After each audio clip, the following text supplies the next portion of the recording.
Va ora in onda la rassegna stampa. Buongiorno Pier Vittorio, a te la linea. Buongiorno Natalia, allora ti chiedo subito se mi sentite e vedete la condivisione schermo. Sì, tutto benissimo.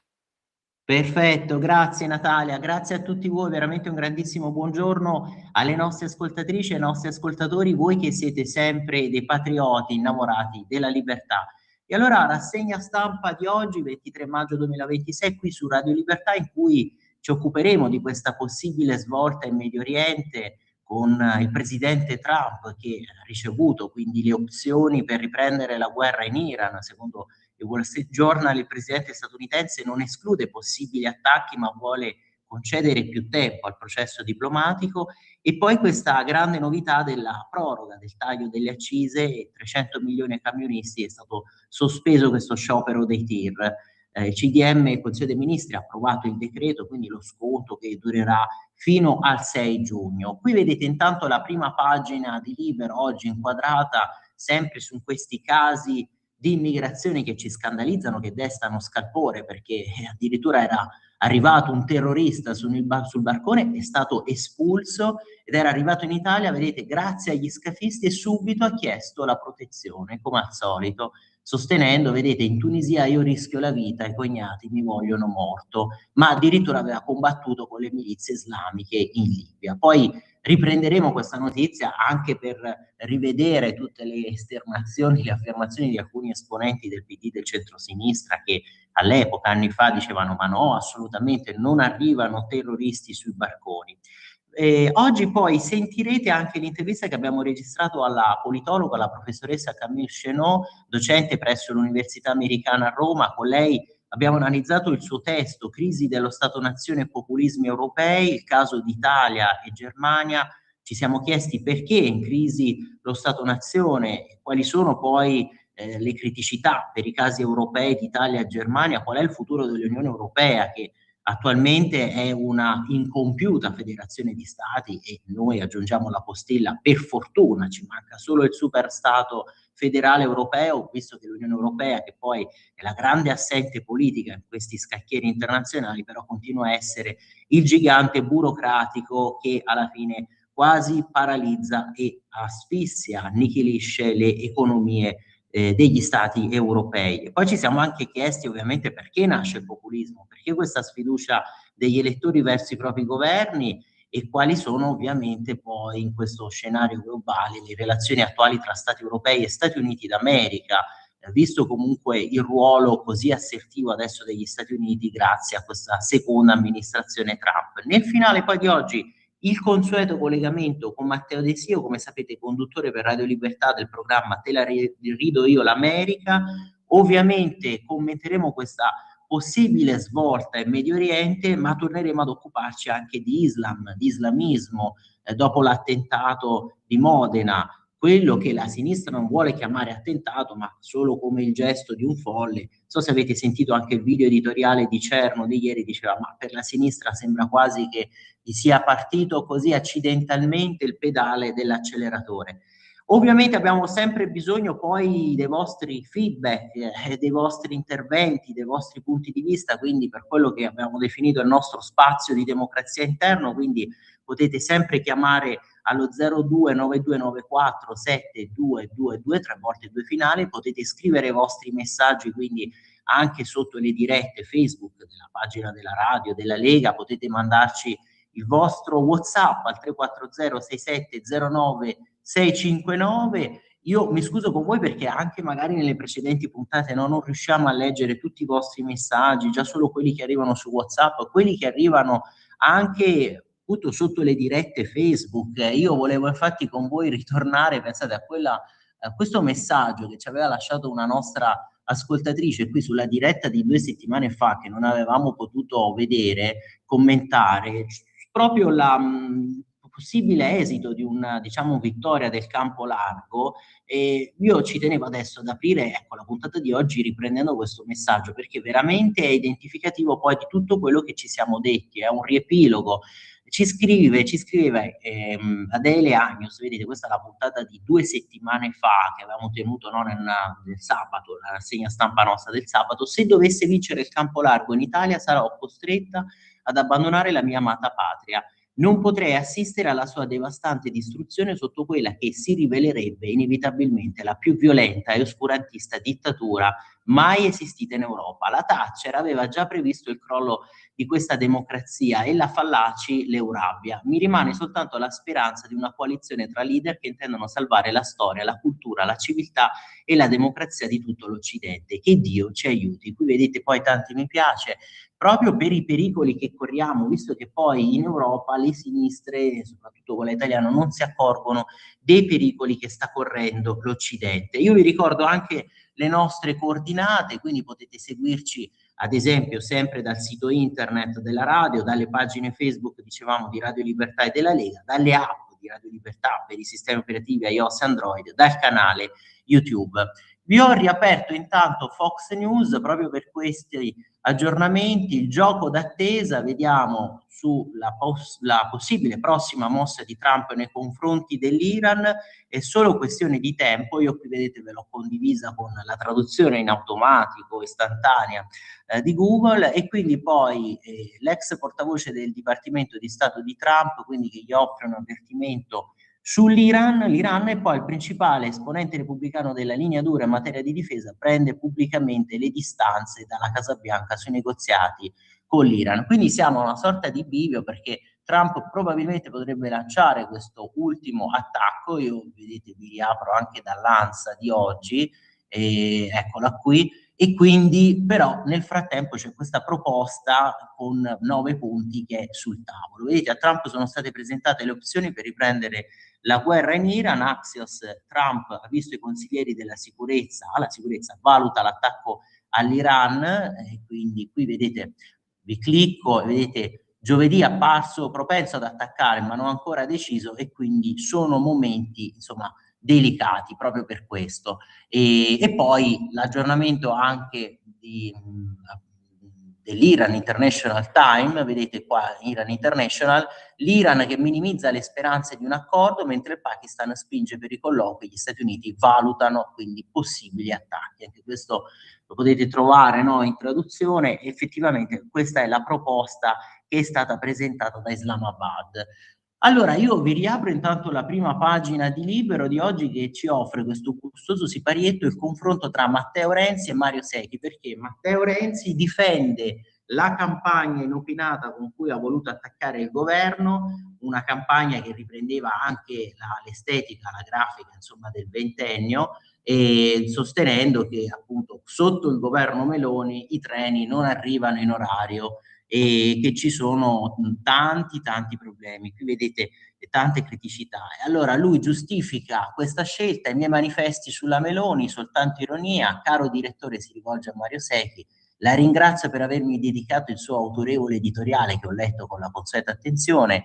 Lei sostiene che i manifesti della campagna di Italia Viva per il 2 per 1000 segnino la mia contraddizione. Ma come fa Renzi? Sentite cosa sostiene: che era stato nel 2022 l'unico a suggerire al centro-sinistra di non utilizzare l'argomento del Meloni e neofascista, ad usare oggi il gioco di parole quando c'era lei. Confermo, ho sempre detto che la Meloni andava giudicata per ciò che ha fatto e non sulla base dei richiami ideologici. Non a caso la giudico sfascista, non fascista.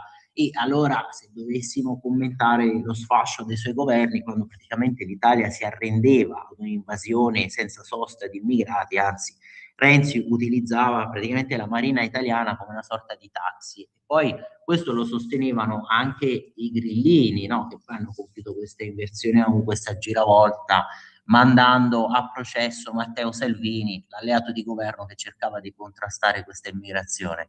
Purtroppo i salari reali, lui sostiene, qui sono più bassi del 2021, purtroppo il debito pubblico è peggiorato, purtroppo la produzione industriale è ferma, insomma, solite litanie del pessimismo, del catastrofismo. Purtroppo le riforme sono rimaste nel cassetto, e quelle che ha contribuito, tra cui la riforma della giustizia, ad affossare anche la sinistra sua alleata, avrebbe da rispondere. Allora vedete, questo continua a pagina 6, vi ci porto direttamente da qui. Poi ovviamente vediamo la risposta di Secchi.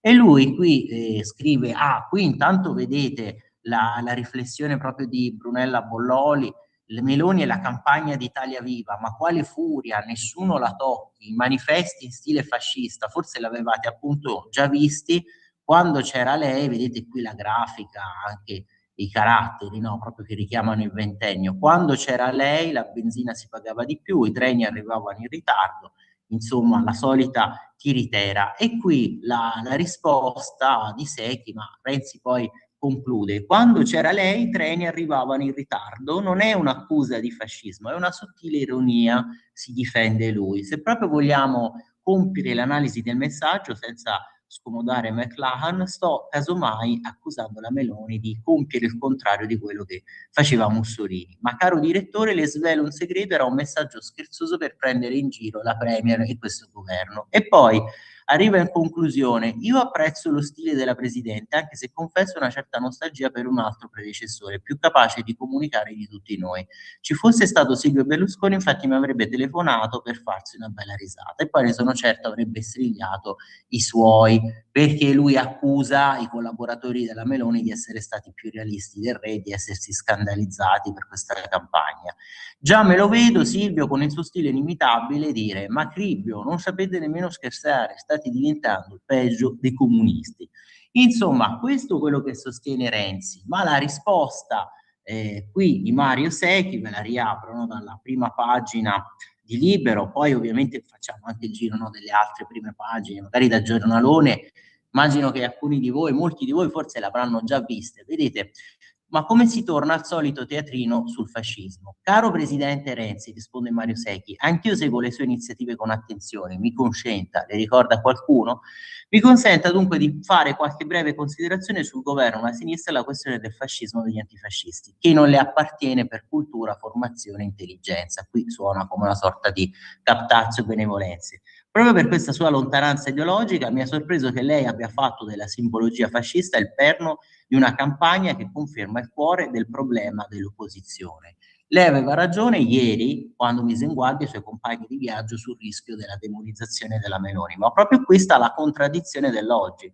L'uso della metafora fascio ferroviaria è un sofisticato innesco che alla fine lascia il solito retrogusto di quel teatrino, sì, è sempre lui, per disegnare la destra con i caratteri appunto quelli del ventennio. E allora cosa scrive in conclusione Secchi? Vedete, siamo ritornati a pagina 6, quindi i caratteri tipografici, la locomotiva, il linguaggio del ventennio, tutto questo richiamo, questo strizzare l'occhio, no, all'estetica fascista. Non sto mancando il punto dell'ironia, lo estendo nei suoi più profondi significati che lei ha abilmente utilizzato. Ridiamo ma poi pensiamo, geniale ma perfido. I misfatti economici che lei cita per sostenere la tesi della sfascista Meloni hanno bisogno di una cornice, di un contesto. E qui la precisazione di Secchi, cioè quali tempeste ha dovuto affrontare questo governo e quali altre tempeste sono avvenute, no, in tutti questi anni e ovviamente come sono state poi affrontate da parte ovviamente degli altri governi. E quindi, per esempio, non siamo in un tempo di pace, ma in una fase di guerra intensa. La Meloni guida un esecutivo stabile in mezzo a una tempesta globale, e questo per chi cerca di compiere un'onesta analisi politica si è tradotto nella inestimabile difesa del risparmio degli italiani. Alla fine del 2024 le attività finanziarie delle famiglie italiane ammontavano a 6.000 miliardi di euro, oltre 6.000 miliardi di euro. Quindi nell'ottima performance dei titoli di Stato, nella gestione prudente del bilancio, certificata dalle agenzie di rating, dal Fondo Monetario Internazionale e da altre istituzioni indipendenti. Infatti avete visto poi in tutti questi anni, mesi, a che punteggio di rating sono arrivati i titoli del Tesoro italiani, questo sempre grazie alla gestione oculata, attenta, proprio del ministro Giancarlo Giorgetti, il ministro dell'economia. Un paese che in poco più di 30 anni ha attraversato 3 big bang finanziari, quindi nel 92 con l'uscita della lira dallo SME, prelievo forzoso, 2008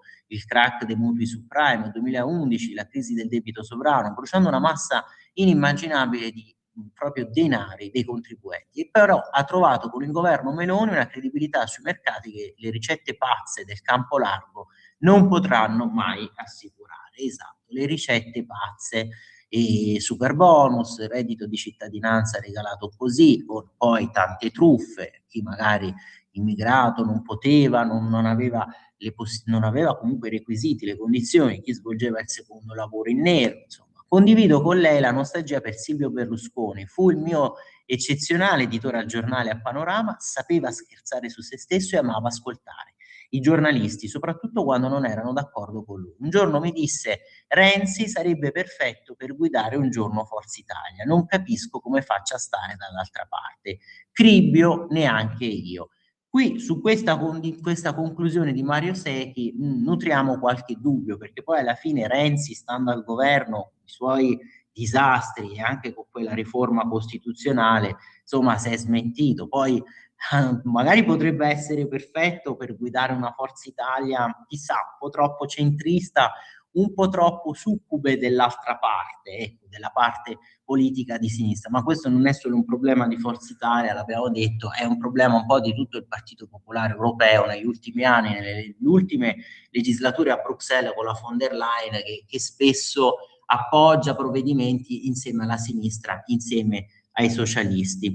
Ritorniamo allora a pagina 1 di Libero, anche perché vedete c'è il richiamo anche all'articolo, a riflessione del nostro direttore Giovanni Sallusti, dittatura, amore loro. Di questo poi ce ne occuperemo anche con Matteo De Sio, cioè cosa sta succedendo appunto nell'altro scacchiere, quello dell'Atlantico, per la pressione che sta esercitando Trump, che sta esercitando Rubio su Cuba, un regime che insomma alle strette potrebbe cedere, potrebbe capitolare. Questo sarebbe un ulteriore colpo grosso di Trump in questo secondo mandato, che vuole ridisegnare equilibri, che vuole alla fine anche liberarsi di alcuni problemi, risolverli finalmente, però c'è la sinistra italiana che corre in soccorso del regime castrista, che fa il tifo proprio per questa dittatura. Aiutate Cuba, la sinistra non perde i soliti vizi, cosiddetti progressisti nostrani, quanto di più oscurantista che offra il mercato. Qui vedete se ne occupano sia Carlo Nicolato con la sua analisi a pagina 9,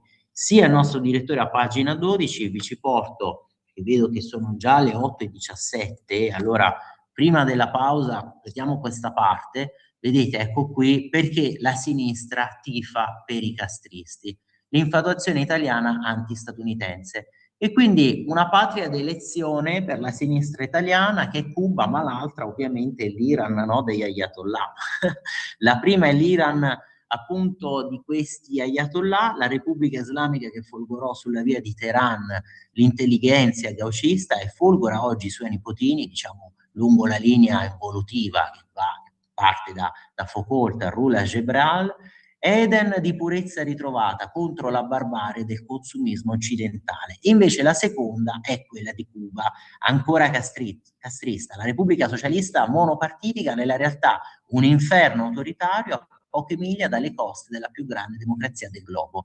Nella trasfigurazione mitica, un paradiso perduto, e sì, veramente l'Eldorado, è sempre ritrovato, un'ossessione tarocca, pluridecennale, il non luogo del comunismo buono, sì, esotico, romanzesco, lungo l'asse, anche qui il climax è discendente che parte da Jean-Paul Sartre, sensore di reportage ossimorici sulla libertà realizzata sotto Fidel, passa per i Gurcini a Edo di un Che Guevara contraffatto a metà tra Lord Byron e Gesù Cristo, e arriva alle dichiarazioni di Fratoianni e Boldrini. L'eterno soccorso rosso ogni volta che l'isola dell'utopia viene attaccata. E infatti sembra veramente un non luogo, una sorta di isola che non c'è secondo questa narrazione fiabesca della sinistra. L'evenienza, peraltro, spiega perché odiano così tanto Donald Trump. È l'orco, notate qui sempre con la O maiuscola, che sta facendo vacillare i due miti, che ha inferto duri colpi alla teocrazia nazi-islamista e ora mette nel mirino il comunismo caraibico. Eppure questa è ancora politica contingente. L'innamoramento sinistro per i tiranni barbuti opprimano in nome del Corano o del marxismo è qualcosa di più profondo, di strutturale, quasi un'invariante atavica dell'inconscio dei buoni. È qualcosa che nel florilegio dei luoghi comuni, comunisti, hanno invertitamente esplicitato la stessa Ilaria Salis. Ora più che mai, lei ha affermato, contro l'imperialismo statunitense, dalla parte del popolo cubano. Detto che gran parte del popolo cubano, sicuramente tutti i non arruolati nella macchina repressiva dello Stato partito, non vede l'ora che il regime crolli. Il nocciolo della questione però è l'altro: contro l'imperialismo USA, slogan precotto del marketing politico antagonista degli anni 70, che nella sostanza significa contro l'Occidente, ma è anche sempre l'oicofobia, appunto l'odio verso la propria casa, quanto ce ne siamo occupati, no? Un'impostura, insomma, ovviamente edificata sui cadaveri dei dissidenti e sulle segrete delle carceri castriste. Leggete Contro ogni speranza del poeta Armando Valladares, che ci trascorse 22 anni in quanto cristiano e anticomunista, ma di successo. Del resto, sempre stando alla lezione scrutoniana, La rimozione della realtà è l'altro grande classico della ditta russa. E allora, qui in conclusione, voilà, tutti i barellieri del soccorso filocubano insistono sull'embargo e sulla stretta Yankee come cause della miseria, ormai della fame che divora le strade dell'isola, con un contorcimento dialettico più sofistico che marxiano. La miseria, la fame, l'orrore, il tracollo sociale ed esistenziale sono infatti le costanti registrate ovunque sia stata applicata la magnifica e progressiva ricetta alternativa alla società del consumo e del profitto. Questo, no, un grande classico poi della sinistra e dei regimi comunisti, che si promette quasi come se fosse una nuova soteriologia, il paradiso in terra, poi però di fatto si realizza l'inferno su questa terra. È il comunismo che sta uccidendo Cuba. Qui vedete scandito, sillabato, comunismo, ricordiamolo, ma a loro non interessa Cuba, a loro interessano le proprie ossessioni ombelicali, le proprie fregole movimentiste, i propri santini ideologici. A loro interessa partecipare al gioco di società anti-occidentale, ovviamente al riparo delle libertà occidentali, perché qui loro ne possono godere di queste libertà. La prova definitiva: nessuno di loro si sogna lontanamente di andare a vivere a La Habana, almeno finché l'orco Donald non la libererà. Siamo sicuri che se dovesse andare in porto quest'altra operazione di Trump, probabilmente sì, potrebbero trasferirsi. Loro che hanno sempre, no, dipinto la Cuba libera, quella prima di Castro, come una sorta di quasi un bordello a cielo aperto. Qui infatti vedete poi l'articolo di Nicolato ripercorre anche un po' le vicende di questa di Isola e del Soccorso Rosso, di quello che sta accadendo. Vedete, Soccorso Rosso alla dittatura cubana, il regime vacilla, panico tra i nostri sinistri, Ilaria Salis che alza il gomito, Cuba libre, Boldrini che accusa Trump di volere di fatto poi la democrazia, Fratoianni che esalta Sanchez. E infatti qui giustamente poi si fa notare che anche lo slogan, il motto Cuba Libre che strilla sui social Ilaria Salis, non è opportuno, non è insomma diciamo riferito correttamente, visto che la Salis probabilmente non sa che quel motto, qui precisa Nicolato, non ha nulla a che vedere con il regime comunista, ma piuttosto con l'indipendenza dell'isola, che fu conseguita proprio con l'aiuto degli Stati Uniti.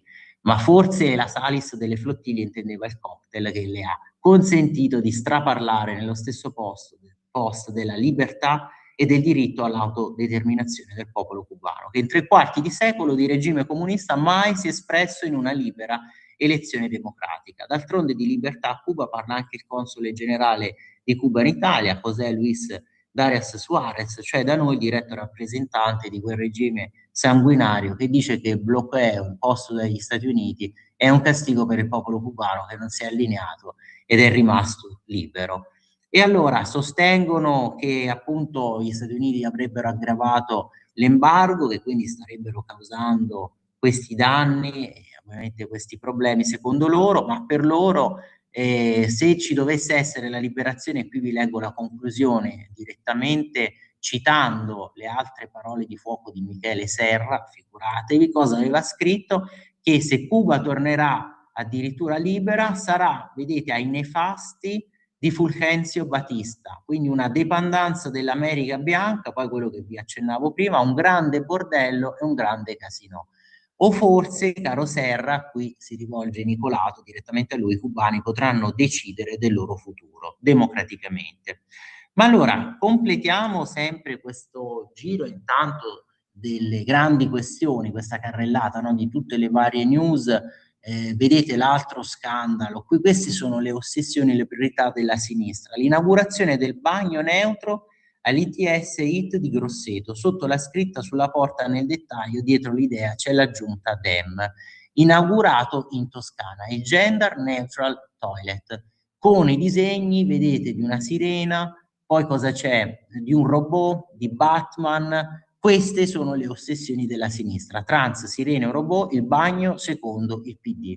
Ne scrive Corrado Pone, qui vedete a pagina 13, veramente c'è da tremare. Ecco perché prima avevo letto anche il messaggio della nostra ascoltatrice. Queste sono le grandi priorità, gli obiettivi della sinistra, del campo largo. Non osiamo immaginare cosa dovrebbe accadere, no? In caso di vittoria.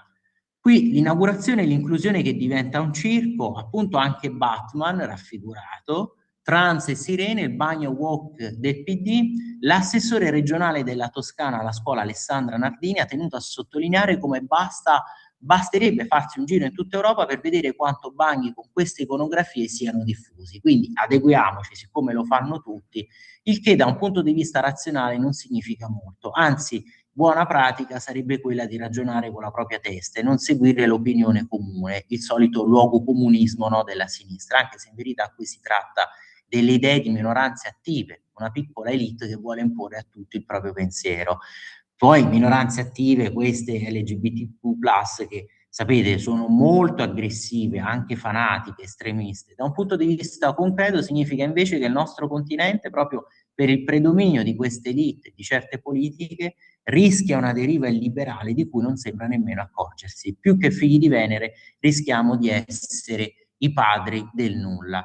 E quindi i tanti italiani che credono nell'esistenza dei generi classici, quindi uomo-donna, e solo di essi, non si sentono forse discriminati, se per loro diventa quasi impossibile perorare le proprie posizioni sul tema, nel clima di caccia alle streghe ideologico che sempre si crea in queste occasioni, esattamente proprio caccia alle streghe e le persecuzioni che si scatenano, persecuzioni ideologiche.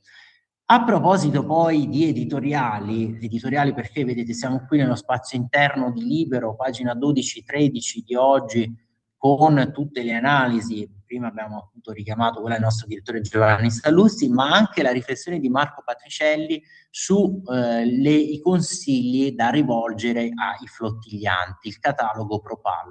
Da Ormuz alla Libia, ecco i consigli per le nuove rotte dei flottiglianti. Loro, che come ha precisato anche il direttore Cerno, credono di sostenere la Palestina, di sostenere Gaza, di recare chissà quali aiuti, in realtà si rendono complici poi della propaganda di Hamas. Esclusa la Turchia di Erdogan, dove comunque i casi sono almeno tanti, ecco allora un weekend nell'enclave spagnola di Ceuta e Melilla in Marocco. Ingresso in porto col gran pavese internazionalisti e comizio anticolonialista della solita partita di giro italiota, di intellettuali, sindacalisti, costituzionalisti che incitano a demolire le barriere di protezione nel nome della società senza frontiere multiculturale, ma solo per vedere con quali salamelecchi l'adorato compagno Pedro Sánchez nell'Ispagna, dove sono già 1.300, accoglierebbe lo spirito progressista dei flottiglianti annoiati dai soliti scontati abbordaggi israeliani. Per ora, qui giustamente si chiede Patricielli, è improponibile una spedizione in Cina. Ecco, perché non organizzano una spedizione in Cina?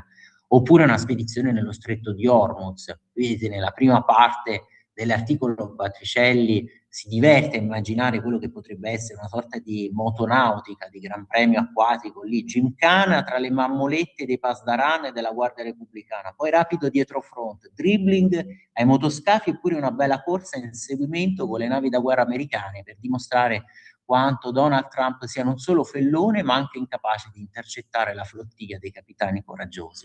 E allora la domanda: andate a fare queste spedizioni in Cina per rivendicare il diritto di Taiwan a non essere inghiottito dal dragone di Pechino? Il PD su questa tematica ha altro da fare. AVS, se vede le bandiere rosse, ha un colpo al cuore, e quanto al Movimento 5 Stelle lo stesso caro tenuto si riterrebbe in conflitto di interesse sulla via della seta che porta a un paese dove i diritti elementari sono inesistenti, cancellati, repressi o comunque negati. Meglio Gaza, dove sulla strada c'è quel salamone esaltato di Ben Gvir che assicura alla flottiglia palcoscenico e successo come all'opera. Non si picca se sia ricca, se sia brutta, se sia bella, purché porti la gonnella, voi sapete quel che fa. E qui una citazione famosissima, no, della lirica italiana. Beh, allora effettivamente c'è da chiedersi, ma loro che godono delle libertà occidentali per poi sempre andare contro l'Occidente, sarebbero disposti a organizzare questa spedizione in Cina per sostenere i diritti di Taiwan? Ma figuriamoci, assolutamente no.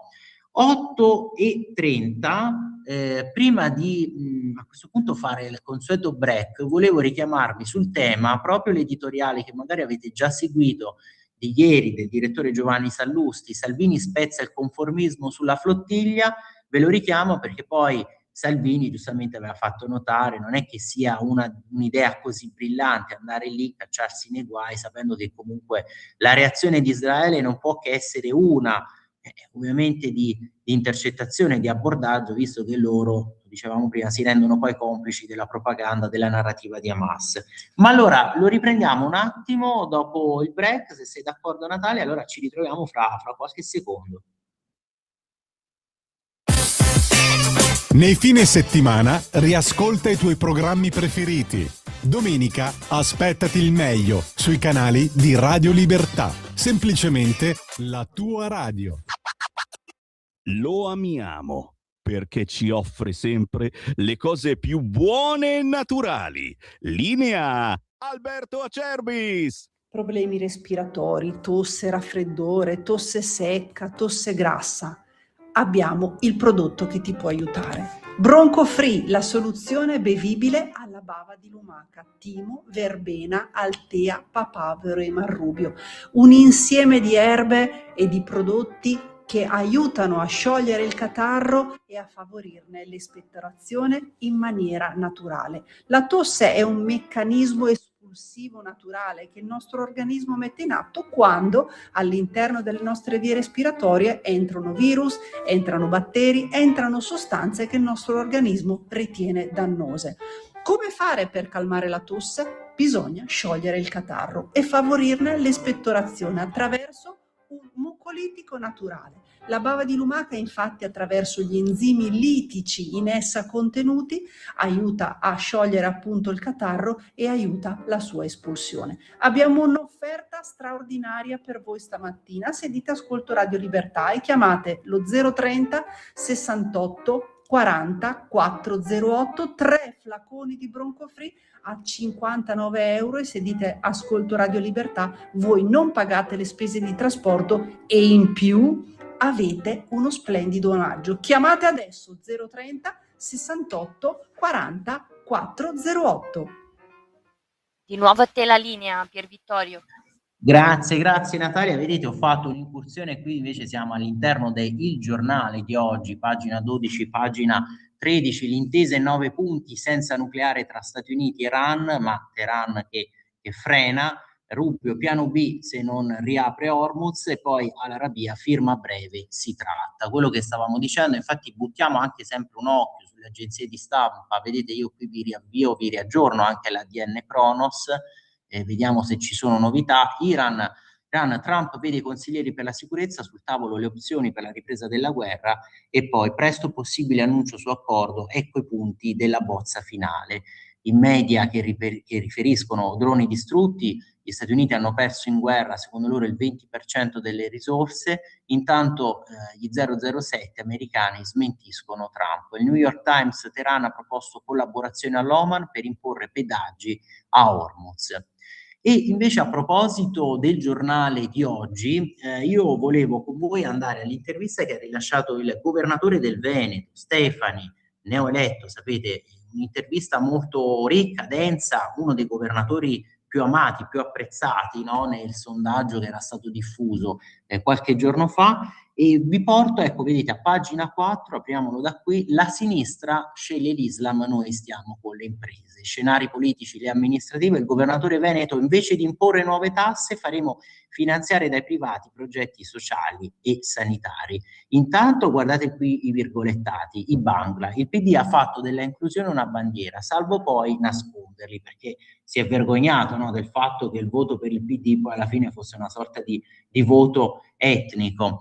Venexus, al via la piattaforma per incrociare enti locali e grandi aziende, e poi su Vannacci dicevano che saremmo andati male in Veneto, poi si è vista come è andata. E qui Stefani con il fondatore di Diesel, Renzo Rosso. Il 30 maggio debutta Venexus, la piattaforma creata dalla Regione Veneto per consentire alle imprese di finanziare progetti sociali, sanitari e ambientali. Vi partecipano aziende come Diesel, Zoppas Industries e altre 300 realtà venete. È una sorta di fiscalità alternativa. Invece di imporre nuove tasse, con questa iniziativa di stampo liberale facciamo incrociare grandi imprese ed enti locali per realizzare progetti sostenibili, spiega il governatore del Veneto Alberto Stefani. E già, perché poi ci deve essere, no, questa integrazione tra pubblico e privato, questo confronto, questa collaborazione nell'ottica ovviamente del bene comune, dei territori, delle comunità locali. Che tipo di progetti? È la prima piattaforma regionale in Italia che mette in relazione le imprese del territorio, quindi badate bene, quelle proprio locali, società benefit ma non solo, su progetti che sono proposti proprio dagli enti locali. Ci sono grandi realtà imprenditoriali che hanno l'obbligo di investire in sostenibilità e altre che lo vorrebbero fare per migliorare il loro rating creditizio o per accedere a fondi regionali. Noi mettiamo in contatto queste aziende con comuni e province, anche con la stessa regione. I progetti vanno dall'assistente di quartiere per gli anziani ai trasporti sostenibili, all'acquisto di macchinari per gli ospedali, a progetti per bambini con autismo. Fiscalità alternativa nel senso che spera di fornire quei servizi senza alzare le tasse. Qui domanda Lodovica Bugliano, che conduce l'intervista a Stefani. Esattamente, senza dover imporre nulla, ma solo facendo da tramite. Venexus sta per Nessus, per nesso, per connessione. Abbiamo grandi nomi che ci hanno già detto sì, come Renzo Rosso, vedete, no, qui nell'immagine.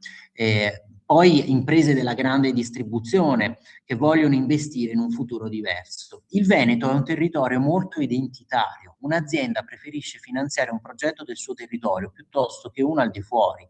È un'idea questa che io ho maturato all'inizio del mandato, prendendo spunto da alcuni modelli esteri e da un lavoro dell'ex consigliere regionale Roberto Bett. Domani si vota a Venezia, teme una sconfitta? C'è un ottimo candidato, Simone Venturini, e sono sicuro che farà bene. Ci sono state poi delle polemiche sui candidati bengalesi del PD che hanno fatto alla comunità appelli a votare per i Dem. Che ne pensa? Non entro volentieri in questioni elettorali rispetto alla partecipazione di tutti. È pur vero che la sinistra a Venezia ha fatto dell'inclusione della candidatura di alcuni cittadini bengalesi la propria bandiera.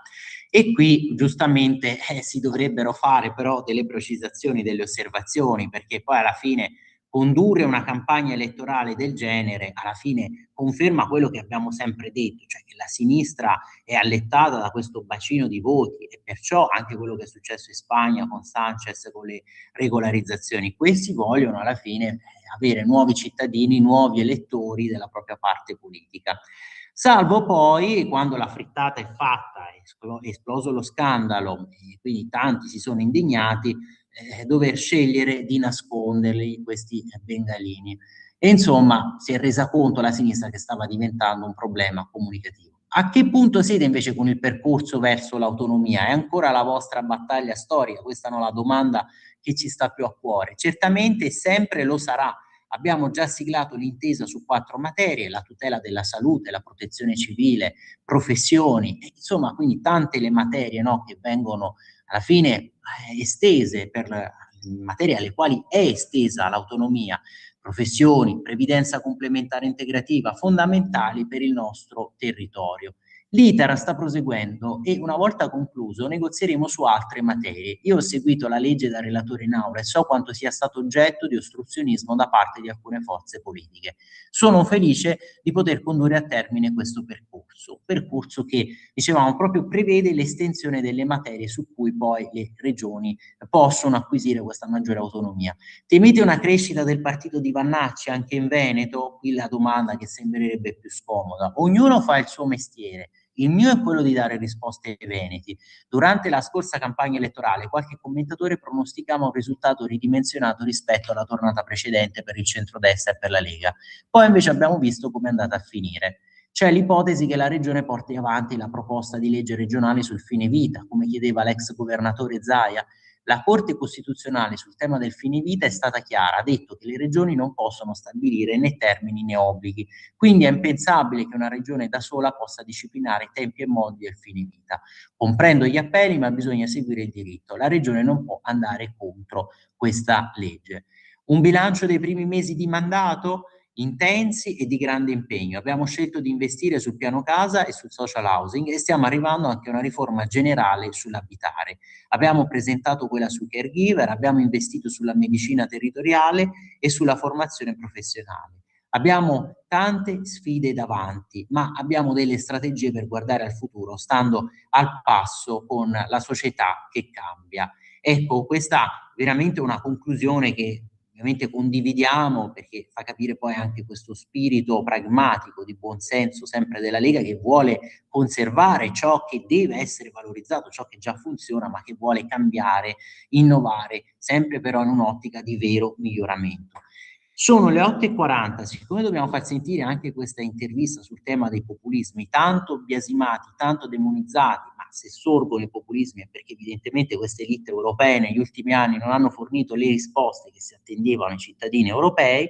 Vi voglio però anche riprendere nel quotidiano di Sicilia di oggi, perché c'è questa riflessione proprio sulla questione del deficit, con gli interventi del ministro dell'economia Giancarlo Giorgetti. Allora, il titolare del MEF, qui vedete, non so se appunto l'avete già visto per chi è abbonato al quotidiano di Sicilia, il titolare del MEF: per il 2026 la Commissione stima un rapporto debito-PIL che quindi rientrerà sotto la soglia del 3% perché sarà già al 2,9%.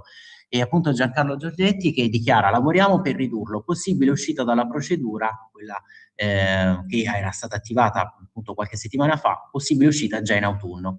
Insomma, ci stiamo avvicinando da un po' di tempo. Con il commissario europeo all'economia e il ministro dell'economia Giancarlo Giorgetti è in corso un avvicinamento al passo dell'alpino Lettone. Questa è la battuta del ministro Nicosia al termine di un bilaterale con il commissario Lettone del PPE, appunto in quota PPE, sulle richieste di flessibilità di bilancio avanzate dall'Italia per fronteggiare la crisi energetica. E anche qui giustamente tanti hanno fatto notare: ma come? Per il possibile riarmo europeo si potrebbe spendere di più, si potrebbe derogare a queste regole, quando poi si tratta di affrontare una crisi energetica del genere, quindi di stanziare dei fondi per famiglie, per imprese e cittadini, no. Passo dell'alpino Lettone, ecco, mi sono spiegato, ha risposto a margine dell'Ecofin informale che gli ha chiesto se sia in corso un avvicinamento tra le due posizioni. Il ministro ha aggiunto che sta parlando con Dombrovskis da un po' di tempo. La Lettonia è un paese prevalentemente pianeggiante, altitudine massima 312 metri, quindi non ha una tradizione di fanteria ad alta quota né un corpo degli alpini. Gli alpini italiani sono tuttavia in servizio nel paese baltico, in ambito NATO, nella base di Adazia, a 25 km dalla capitale Riga. Gli alpini tengono un passo da montagna lento e regolare.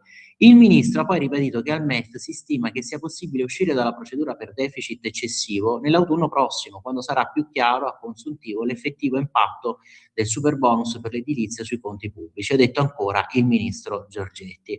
A una prima domanda relativa al fatto che se venisse applicata la clausola di salvaguardia nazionale chiesta dall'Italia diverrebbe poi più difficile uscire dalla procedura per deficit eccessivo per ragioni tecniche ben note, Giorgetti poi ha risposto osservando che sia il 3,1% di deficit PIL per il 2025 sia il 2,9% previsto dalla Commissione per l'Italia nel 2026 sono delle stime e quindi lavoriamo giorno per giorno poi. E qui poi potremmo stare ore a discutere sul fatto: ma perché si deve mantenere quel limite, si deve mantenere quel tetto, chi l'ha stabilito, quale economista premio Nobel, perché questo super dogma in materia economica. Vabbè.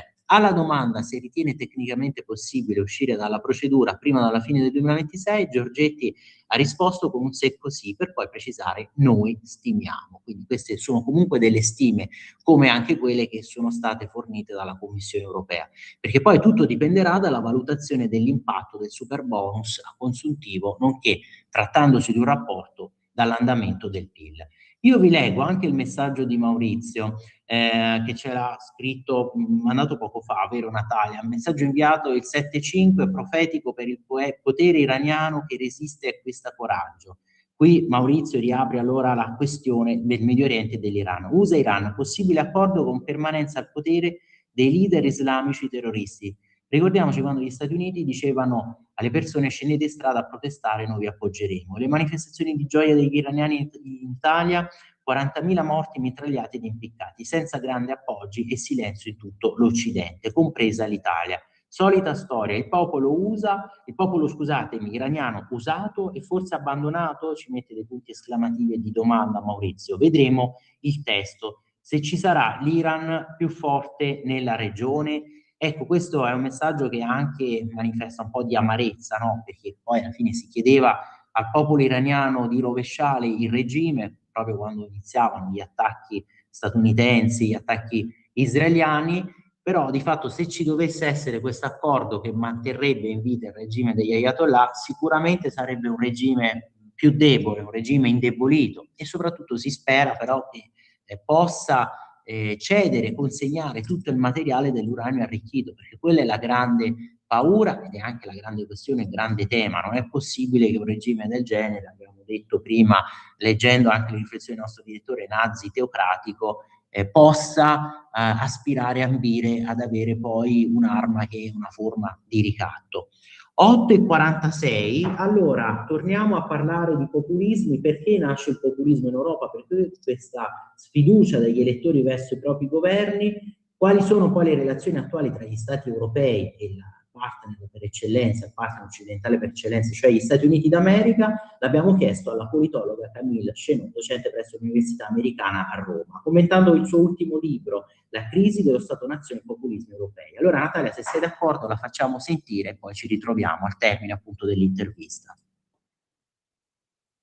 Allora, oggi con noi di Radio Libertà in collegamento la professoressa Camille Chenot, politologa, giornalista, professoressa proprio all'Università Americana, scrive per il Corriere Ticino e per Plurale Quotidiano. Professoressa, grazie per essere qui con noi. Ricordiamo anche che lei rappresenta Roma Diplomacy per l'area, vero, sia sport che politica estera, ma lei ci deve anche raccontare che è stata anche una campionessa sportiva, vero, un atleta. Sì, io sono italo-svizzera innanzitutto, quindi ho doppia cittadinanza, anche da poco in realtà quella italiana, e sono sì un ex atleta professionista di mezzo fondo, quindi tra 1.500 e 5.000 metri, e anche influencer sportiva sui social media, in particolar modo su Instagram, dove ho diciamo più di 130.000 follower sulla pagina The Sporty Blonde, che è quello che curo. Oggi sì, sono politologa, professoressa universitaria, giornalista e scrittrice.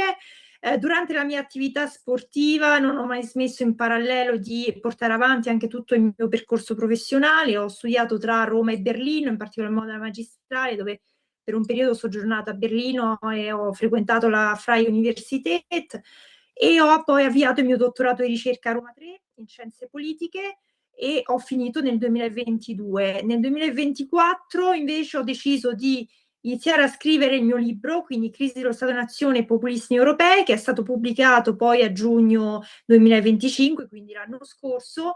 Con questo libro ho girato parecchio, quindi ho fatto diverse presentazioni, tutto è iniziato con Paolo Mieri l'anno scorso a ottobre, poi alla Camera dei Deputati con Pino Bicchielli a febbraio di quest'anno, con Radio Radicale all'Istituto Luigi Sturzo a Roma, e poi ho concluso con questo tour in Veneto. Quindi è stato impegnativo, però molto fruttuoso. E poi insegno all'Università Americana. Sì. No, prego. Insegno all'Università Americana e insegno Contemporary Italian Politics, Italian EU e anche un corso di mafia. Scrivo, come hai detto bene, sul Corriere del Ticino, dove ho una mia rubrica dedicata alle parole della politica, e anche sul Plurale Quotidiano. E sono responsabile sport e corresponsabile politica estera per quanto riguarda appunto Rom Diplomacy, questo da poco, quindi ho avviato questa collaborazione. Perfetto, ecco, già veramente un curriculum ricchissimo, ma lei giustamente, professoressa, ci ha anticipato non solo il suo ultimo volume, questo Crisi dello Stato-nazione e populismi europei, ma anche il tour con il quale sta attraversando l'Italia proprio per presentarlo, un tour che ha coinvolto istituzioni, accademici, amministratori. Un tema che ovviamente è vivo, quello della sfiducia sempre più crescente nei confronti dell'Unione Europea, è un tema che poi investe, riguarda anche la ridefinizione dei rapporti in questo mondo che cambia anche con il partner occidentale per eccellenza, cioè gli Stati Uniti. E allora arrivo subito alla prima domanda. A proposito di questa crisi dello Stato-nazione, lei ha individuato due casi, soprattutto Italia e Germania. Poi sulla Germania potremmo qui veramente dibattere tanto anche sull'avanzata. Abbiamo visto per esempio in Sassonia non solo dell'AfD, di Alternative for Deutschland. Ecco, lei sostiene che appunto questo Stato-nazione stia attraversando una crisi comunque, possiamo già definirla strutturale, messa in evidenza da questi casi. E in che senso è sistemica questa crisi? Non è semplicemente congiunturale? E quale futuro intravede per l'Unione Europea? Perché da tempo si vuole un'accelerazione in quello che potrebbe essere un percorso quasi di un'Europa federale, di una federazione di stati che però rimane incompiuta. Poi c'è l'altro caso, quello del Regno Unito, e abbiamo visto com'è andata con la Brexit. Sì, allora parto da un po' più lontano per rispondere alla domanda. Allora, l'obiettivo del volume in realtà era dare un po' un nuovo paradigma, quindi fornire ai politici e non solo, quindi anche alla società, quello con un nuovo paradigma per leggere appunto la realtà di oggi. Faccio risalire il tutto, diciamo, al 1989, quindi il momento in cui vengono ad avviarsi il processo di globalizzazione e in Europa un'accelerazione anche del processo di integrazione europea, quindi pensiamo ai trattati di Maastricht 92, 93 e anche l'introduzione poi del concetto stesso di cittadinanza europea. Il problema è che in quel momento, in parallelo a questi due processi, non si sviluppa un pensiero politico, perché finiscono le grandi ideologie della guerra fredda e da quel momento in poi in qualche modo c'è un vuoto ideologico politico. Tutto questo mette il cittadino un po' in crisi, no? Che non zoppo di un ancoraggio politico, se vogliamo. Sullo sfondo poi c'è questa troppa fiducia nella democrazia liberale, quindi si pensa di aver raggiunto il modello massimo che si potesse raggiungere, non si può immaginare di meglio e si fa un errore perché pensiamo poi al libro anche di Francis Fukuyama, no? The End of History, c'era questa idea, ma poi però si rende conto che in realtà quel mondo occidentale così perfetto come lo si era immaginato in realtà era abbastanza fragile. Tutto questo lo si vede già dal 2001, quindi col crollo delle Torri Gemelle, e poi con l'innescarsi di tutte le crisi, quello che nel libro definisco le policrisi, no? Il quindicennio di policrisi che poi in realtà continua ancora adesso, se vogliamo. E quindi il cittadino è un po' orfano di un ancoraggio politico in questo nuovo contesto di crisi e in balia appunto delle onde, non avendo un ancoraggio politico al quale insomma riferirsi. Tutto questo fa sì che ci sia una nuova frattura a livello mondiale e in particolar modo a livello europeo tra quelli che sono i winners e i losers del nuovo sistema mondo, quindi coloro che dal nuovo sistema mondo ne guadagnano e coloro che invece ne perdono.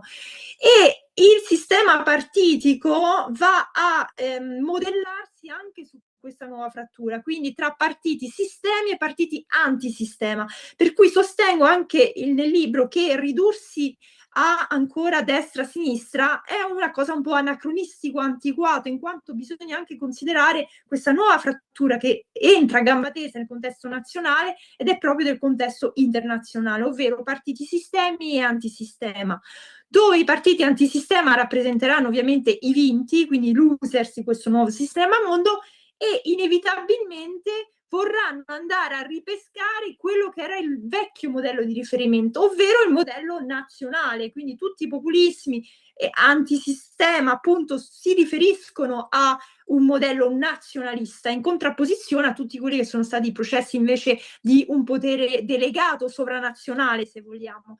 Invece appunto i partiti sistemi rientrano nell'idea dell'appoggiare il processo di globalizzazione, il processo di accelerazione dell'Unione Europea e tutto il resto. Quindi essendoci questa dimensione fortemente nazionalista nei populismi sia di destra che di sinistra, sono fortemente ancorati al contesto nazionale, è appunto una risposta a una crisi dello Stato-nazione per via di processi che ne hanno tolto il potere, se vogliamo, e lo hanno trasferito a livello sovranazionale. Quindi questo è un po' per spiegare ecco, questa dinamica qui.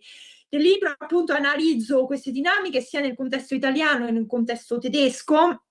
Nel contesto tedesco è molto importante anche perché come abbiamo detto, ci sono state le elezioni regionali, a Ovest l'AfD ha più che raddoppiato i voti, ma ci si aspetta poi a settembre addirittura un 30% se non di più nei Länder dell'Est, quindi insomma è un momento abbastanza caldo, ecco. Esatto, quello che lei ha detto, professoressa, richiama tantissimo anche l'analisi o comunque sì, la strategia anche politica di Marine Le Pen, che ripeteva spesso di questa dialettica ormai tra alto e basso e quindi il superamento delle tradizionali analisi, no, della dicotomia destra-sinistra. Nel suo Veneto Tour poi è emerso anche questo tema proprio fortissimo della sfiducia politica, soprattutto anche tra i più giovani, ecco, tra tutte le varie cause, no? Secondo la sua ricerca, quali sono le cause più profonde che alimentano questi populismi europei e quali sono poi gli strumenti che i sistemi politici possono utilizzare proprio per ricostruire un rapporto di fiducia con gli elettori che si sentono traditi e invertire la tendenza a questa disaffezione civica. Probabilmente forse ci si aspetta che le elite iniziano anche a risolvere problemi che, verrebbe da dire, forse hanno anche contribuito a creare, ad alimentare. Pensiamo un po' al Green Deal. Certo. Allora, da una parte sicuramente c'è questa policrisi di cui ho parlato prima, quindi dal 2008-2010 con la crisi economico-finanziaria, poi la crisi migratoria nel 2015, a seguito anche della politica del Wirtschaffen das di Angela Merkel. Poi sono susseguiti, in quel momento ci sono stati anche gli attentati, ricordiamo l'attentato al Bataclan nel novembre 2015, poi l'attentato anche ai mercatini di Natale a Berlino l'anno dopo, quindi tutto il tema anche migratorio, strumentalizzato anche molto dall'AfD, in particolar modo in Germania. Poi c'è stata la crisi pandemica, la guerra russo-ucraina nel 2022, che appunto in quel momento è ritornato il tema della guerra, innanzitutto, che comunque è un tema molto difficile per l'Unione Europea, perché l'Unione Europea è nata per la pace, quindi questo tema di una guerra alle porte è un tema difficile. In parallelo è nato anche il tema della difesa, quindi quella famosa CED degli anni 50, poi mai entrata in vigore, ritorna un po' in auge, ecco, quindi poi la crisi energetica ne è conseguita e la stessa cosa sta succedendo in questo momento anche con ovviamente quello che succede in Iran a seguito dell'attacco israeliano e americano. Ovviamente sullo sfondo, no, di tutta questa crisi il malessere cittadino si accentua e quindi anche in qualche modo una disillusione, ecco, verso questa situazione. Poi c'è un secondo fattore, secondo me, che metto bene in evidenza nel libro ed è quello legato al risentimento. Ne ho parlato anche durante uno dei miei interventi con Luca Mori, un sociologo, è lui che in realtà mi ha suggerito questo concetto, il fatto che il risentimento c'è sempre stato in qualche modo, no? Nell'elettorato. E alla base del risentimento ci sono due sentimenti, da una parte quello di ingiustizia e dall'altro quello di impotenza. Il concetto è che oggi con i social media, e qui anche questa chiave va tenuta in considerazione, c'è un effetto moltiplicatore di questi due sentimenti. L'ingiustizia, perché molto spesso quando si scorre la bacheca, no, si vedono vacanze di qua, di là, c'è questa idea, no, di percezione di essere, anche se non lo si è, più povero o meno fortunati dell'altro. Quindi questa ingiustizia tramite i social viene ingigantita. La stessa cosa avviene con il concetto di impotenza, perché sui social molto spesso si ha l'impressione di essere onnipotenti, no? Si può commentare qualsiasi cosa, scrivere qualsiasi cosa, eccetera, eccetera. Il problema è che nel momento in cui si entra nella realtà, questa onnipotenza non è più corrisposta e non è così la realtà, quindi mi rendo conto che non sono capace di cambiare quanto vorrei cambiare, quindi questo effetto di impotenza si moltiplica. Quindi i social media sono un po' in quel senso, nonostante ovviamente io ne riconosca tutti gli effetti positivi, sono la prima che li usa quotidianamente, però appunto c'è questo, se vogliamo, effetto collaterale anche dei social media. E poi c'è anche il ruolo del politico, va tenuto conto oggi. Machiavelli, no, nel Principe parlava di fortuna e virtù, quindi quella fortuna nella quale opera la virtù del politico. Ora quella fortuna è sempre più mutevole perché non è più questione di cosa succede a livello nazionale, è questione anche di cosa succede a livello globale. Quindi il politico molto spesso non ha la facoltà di promettere, di mantenere le proprie promesse perché non tutto dipende da lui o comunque da quello che succede nel contesto nazionale, può succedere qualcosa anche nel contesto internazionale che va ad impattare il contesto nazionale. Quindi manca ancora di più rispetto a prima questa corrispondenza tra promesse e mantenere le promesse da parte del politico, e quindi inevitabilmente ne consegue una sfiducia dei cittadini nei confronti di un politico che magari è sempre più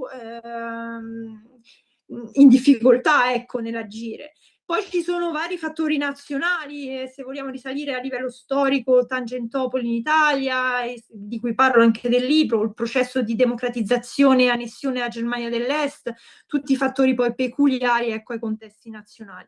In ogni caso c'è un'elevata sfiducia e diciamo che il populismo ci ha fatto capire che c'è un malessere cittadino, quindi in quel senso io non condanno il populismo, perché il populismo è ciò che ci fa vedere cos'è che non va. Se non ci fosse stato avremmo avuto astensionismo e basta, ma nel momento in cui invece c'è questo voto populista va capito. Secondo me è importante ed è utile appunto per migliorare poi a livello politico. Esattamente, e in questo mondo in cui la precarietà, insomma, sta diventando una sorta di paradigma, ovviamente poi ci soffermiamo su questo nuovo ordine globale che sembra un po' in crisi, soprattutto dopo questo secondo, no, mandato presidenziale di Trump, di Donald Trump. Ecco, come stanno evolvendo oggi questi rapporti tra Stati europei e Stati Uniti? Stati europei magari anche spiazzati da questa ultima visita di Trump in Cina, quindi in un contesto che effettivamente, no, è segnato da sempre nuove potenze emergenti, e gli Stati Uniti potranno rimanere ancora il perno della sicurezza europea o si delinea un equilibrio sempre più multipolare, visto che insomma poi anche tutte le frasi, le esternazioni di Trump sul ruolo della NATO e le varie strigliate, rimproveri agli alleati europei accusati di investire poco in difesa o di non intervenire, di non essere intervenuti per esempio nel contesto dell'Iran. Sì, siamo in un contesto politico totalmente nuovo, quindi ci troviamo sicuramente spiazzati e è necessario, in quanto europei, trovare un nostro spazio in questo mondo multipolare. Per quanto riguarda il contesto statunitense, va tenuto conto che nonostante appunto ci sia la presidenza Trump e ci sia il problema Trump, se vogliamo, non bisogna sottovalutare quello che di cui un giornale parlò poco prima dell'elezione di Donald Trump nel 2024, quando parlava di una Trumpification of the American politics, quindi l'idea che in realtà c'è proprio una tendenza a prescindere dall'incarnazione che è Trump, di cui appunto dobbiamo tenere conto anche noi. È giusto guardare all'Alleanza Atlantica come diciamo storico pilastro della nostra società europea, ma secondo me con un occhio un po' più critico, quindi con la consapevolezza che oggi più che mai dobbiamo crescere e essere forti in questo nuovo contesto, anche indipendentemente dagli Stati Uniti, però appunto rimanendo comunque nella logica di un'alleanza atlantica che a mio avviso non si può, ecco, archiviare in un certo senso. È importante per l'Unione Europea avere innanzitutto, secondo me, una indipendenza strategica in diversi ambiti, quindi nell'ambito energetico, nell'ambito della difesa e anche nell'ambito delle nuove tecnologie. Nel momento in cui non siamo dipendenti da altri, abbiamo anche la possibilità di decidere di più anche a livello internazionale. Questo ovviamente significa comunque una Unione Europea sicuramente molto più forte, soprattutto a livello politico, un'Europa che però dall'altra sia in grado anche di tutelare i Paesi membri della stessa Unione Europea, in modo da far sì che contino poi a livello internazionale. Quindi è tornato in auge ovviamente l'idea di un conflitto a livello internazionale, per quanto ci sia stato l'incontro tra Trump e Xi Jinping in Cina-USA, comunque si è consapevoli di quanto ci siano alcune frizioni, ecco, tra queste due potenze. Draghi poi ha parlato, aveva già parlato del suo rapporto nel 2024, ora ha parlato a Aquisgrana e ha rinnovato insomma questo invito, se vogliamo, a un'Europa un po' più forte, ecco, per far fronte a tutto quello che sta succedendo e per contare proprio come soggetto politico a livello internazionale. E anche per fare un po' da scudo protezione agli stessi stati nazionali, se vogliamo, un po' per mitigare, ecco, gli effetti esterni a livello degli stati membri dell'Unione Europea. Trump però è anche vero che in questo senso è stato un po' un'accelerazione per noi, ha dato questo input, no, per accelerare un po' un processo magari di maggiore integrazione europea in tal senso, no? E metto un'ultima citazione per dire, insomma, di Jean Monnet, che diceva che comunque le crisi sono sempre stati funzionali, se vogliamo, all'integrazione dell'Unione Europea. Quindi vediamo se anche queste lo saranno. Ecco, grazie professoressa, perché appunto in un periodo in cui la politica, soprattutto quella europea di Bruxelles, si attarda un po' in delle propagande un po' illusorie, appunto il suo libro ci mostra che poi alla fine la comprensione di questo populismo, di questi fenomeni della crisi dello Stato-nazione non è soltanto un esercizio accademico, ecco, per politologi, ma diventa proprio una necessità politica, proprio per rispondere alle richieste dei cittadini europei. E allora veramente grazie ancora, siamo stati veramente onoratissimi, speriamo di riaverla presto con noi, grazie per il suo contributo, grazie per il suo intervento. Grazie mille a voi, grazie. Grazie, allora Buona ricordo, grazie. Crisi dello Stato-nazione e populismi europei della professoressa Camille Chenot e ovviamente, come diceva Emily Dickinson, per viaggiare lontano non c'è miglior nave di un libro. Grazie ancora professoressa. Arrivederci, grazie. Grazie. Ehi tu, non trovi più il segnale di Radio Libertà sulla tua radio DAB? Non disperarti, risintonizza. Sì, ma come? È facile, tasto menu, poi scegli il tasto corrispondente alla ricerca automatica dei canali, attendi qualche minuto e tutte le stazioni DAB della tua zona saranno disponibili. Di nuovo a te la linea, Pier Vittorio. Grazie Natalia. Allora queste sono riflessioni che ci servono perché vedendo le tempeste che accadono, vedendo un po' le convulsioni della storia, ecco, non dobbiamo solo subirle, ma dobbiamo comprendere, soprattutto dobbiamo reagire, dobbiamo far sentire la nostra voce. È arrivata la vostra voce sempre con tanti messaggi, grazie. Io per esempio qui vedo che ci è arrivato anche uno spunto su quello che dovrebbe essere il pericolo islamista. Erminio che ci scrive: Salvini, Meloni, sveglia, io non voglio un partito islamico alla guida dell'Italia.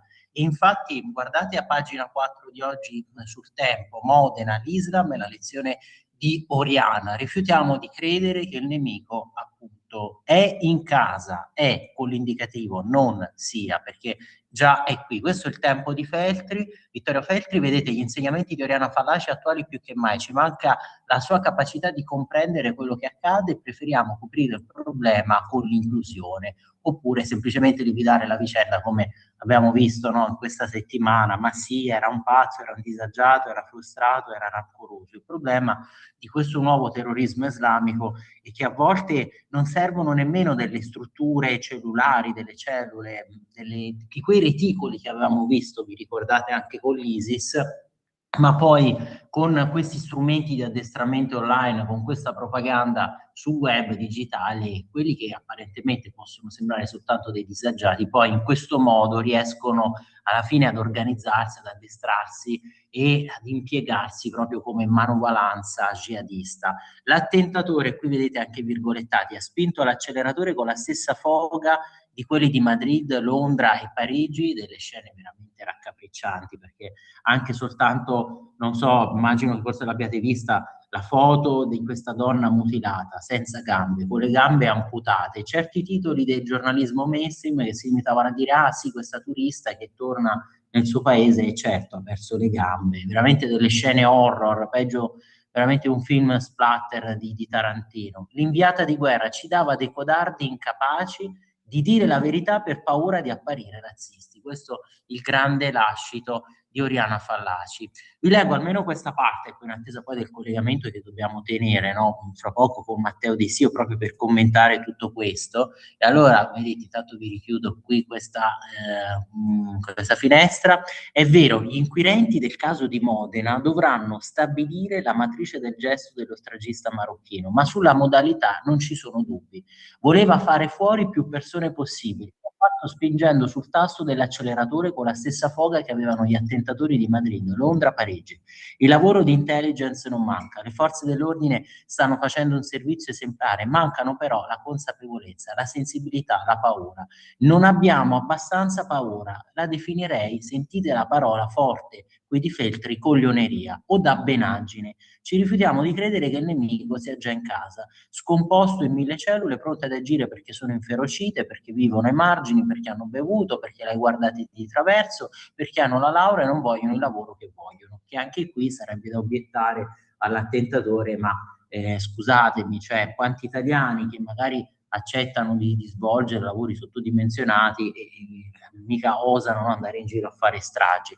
Il filo di Oriana, ci manca quello per capire ciò che appunto sta avvenendo. Non abbiamo smesso di combattere, abbiamo smesso di guardare e capire. Vorrei che Oriana fosse qui. Le offrirei una Moratti, una manciata di acciughe e un Don Perignon gelato come piaceva a lei. Poi le direi che il mondo è sul precipizio, ma talmente biscolo da voltarsi dall'altra parte. E questa appunto la paura, no, che veramente stiamo nutrendo, la paura di non avere sufficiente paura, cioè di non riconoscere il pericolo che stiamo vivendo, di continuare a minimizzarlo, di reagire così con buonismo, con la dabbenaggine appunto di cui ci scriveva Vittorio Feltri. Ci scrive perché ve lo consiglio appunto, se non ce l'avete poi in abbonamento, di recuperarlo tutto dal Tempo di oggi, pagina 4. Ma allora Natalia, chiedo a te la conferma, il nostrissimo e instancabile Matteo De Sio credo che sia già collegato, vero? Ci hai raggiunto Matteo, ci senti? Sì, buongiorno a te Pier e buongiorno a tutti i radioascoltatori, grazie. Grazie Matteo, sempre veramente un piacere, un onore averti con noi, perché immagino, vedendo quello che sta succedendo, no, adesso nei vari scenari, negli scacchieri internazionali dall'Iran a Cuba, ovviamente mi immagino che già per la puntata, no, di lunedì avrai letto tutti i possibili retroscena, no, anche nei blog più di nicchia sulla difesa, sull'intelligence, e quindi subito ti chiediamo cosa sta accadendo, per esempio per l'Iran, perché prima si scriveva possibile un nuovo attacco di Trump risolutivo, poi questo piano di pace in nuovi punti, e anche su Cuba perché il regime pare che sia arrivato proprio al collasso, allo sfinimento. Esatto, più o meno hai già anticipato le notizie più importanti. Iran assolutamente molto molto importante, anche il fatto che sembra da quello che dicono ovviamente alcuni giornalisti, anche persone del New York Times, quindi comunque lontani dal pensiero trumpiano, che forse si arriva finalmente a degli incontri, a un piano preciso per l'Iran. E poi l'altra notizia molto molto importante è l'avvicinamento alla risoluzione, ovviamente secondo il pensiero di Trump e della propria amministrazione, per quanto riguarda Cuba, con l'avvicinamento della portaerei, e vedremo anche i colloqui con il governo, per capire se Cuba e il blocco comunista quindi finalmente possa essere scardinato dall'America centrale, che poi finalmente possa avere anche una nuova visione e un futuro diverso. Ecco, a proposito di Cuba, no, prima abbiamo sentito proprio le parole del nostro direttore Giovanni Sallusti sulla Compagnia Rossa, il soccorso rosso, sempre a favore, no, di Cuba, dei regimi castristi, di questi Eldorado che loro divinizzano, esaltano, come anche l'Iran. ma credi che effettivamente poi possa essere magari una situazione anche intermedia, come è successo in Venezuela, cioè se non una vera decapitazione, probabilmente anche qui una ridefinizione degli accordi, e comunque si potrebbe sospendere questo embargo in cambio magari di qualcosa che sia favorevole ovviamente agli Stati Uniti e anche nell'interesse della popolazione cubana, perché abbiamo visto che comunque le carceri castriste che sono state riempite di dissidenti e come abbiamo sentito prima, poi alla fine a tifare per questo Raul Castro, Fidel Castro, comunque per il regime castrista, sono rimasti quelli che vivono, campano del regime dello Stato cubano castrista, ecco. Quindi c'è una popolazione civile che oggettivamente soffre questa situazione, che non ne può più e che spera finalmente che Cuba possa riacquisire il proprio futuro in libertà, in democrazia, ecco.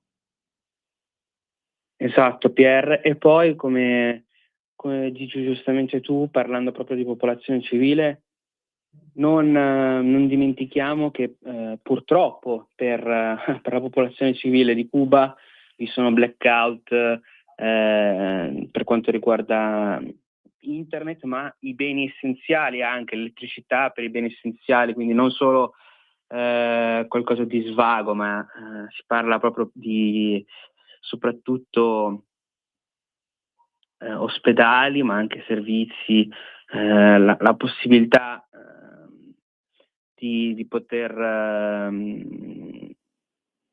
anche avere molti più blackout poi in un futuro prossimo. Quindi parliamo di una situazione a Cuba veramente, veramente grave, che secondo me non viene discussa abbastanza, purtroppo per le popolazioni cubane, purtroppo la popolazione cubana, ma per quanto riguarda l'utilizzo della forza e anche il cambiamento per quanto riguarda poi le tattiche militari, sembra che sia però una questione molto molto importante per Marco Rubio e anche per la sua famiglia, per la discendenza, perlomeno quello che traspare anche dalle loro dichiarazioni, e forse utilizzeranno i metodi necessari per fare probabilmente un secondo Venezuela, ecco. Ecco, poi con te Matteo volevo aprire invece l'altra grande questione, no, sull'islamismo, una questione appunto nostra di politica domestica interna italiana, come c'eravamo, no, quando ci eravamo sentiti così, appunto avevamo detto, alla luce anche di quello che è un attentato, non viene chiamato come attentato da molti media mainstream, ma l'attentato di Modena, vi ricordo, probabilmente l'avete già letto, assimilata, masticata, elaborata, no, anche quella che era la considerazione, la riflessione del 17 maggio scorso, proprio dalla settimana leghista, su questo attacco, no, che si era conduto. Quanto accaduto, si scriveva appunto il 17 maggio, ieri a Modena, dove un uomo di origine nordafricana alla guida di un'auto lanciata a folle velocità ha travolto alcuni passanti innocenti, tentando poi di accoltellare alcuni presenti, è un fatto di una gravità assoluta e non deve lasciarci indifferenti. Nessuna giustificazione per chi compie reati così gravi. E poi la Lega su Modena, in troppe città l'integrazione è fallita. Momenti di paura a Modena, dove Salim El Khudri, uomo di origine nordafricana alla guida di quest'auto lanciata a folle velocità, ha travolto passanti innocenti. E poi Matteo avevamo richiamato anche l'editoriale di Cerno, in cui appunto si spiegava che c'è questo fil rouge dal terrorismo a Modena alla farsa flottiglia fino alla Sharia di Venezia, prove tecniche di sinistra islamista in Italia.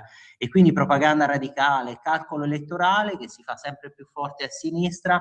Matteo, ti chiedo proprio, anche riagganciandomi a quello che abbiamo appena letto, no, dalle parole di Vittorio Feltri, stiamo sottovalutando questo pericolo islamista e probabilmente, come ha scritto lui, non abbiamo sufficiente paura, non abbiamo ancora forse la contezza e la consapevolezza di quello che può essere veramente il terrorismo islamico, posto sempre che abbiamo fiducia nella nostra intelligence, sappiamo il grande lavoro che svolgono per evitare questi attentati, ma forse non ci stiamo rendendo conto dell'odio islamista e della loro volontà di arrivare a una teocrazia o comunque di ambire a quello nel lungo termine usando gli strumenti della democrazia.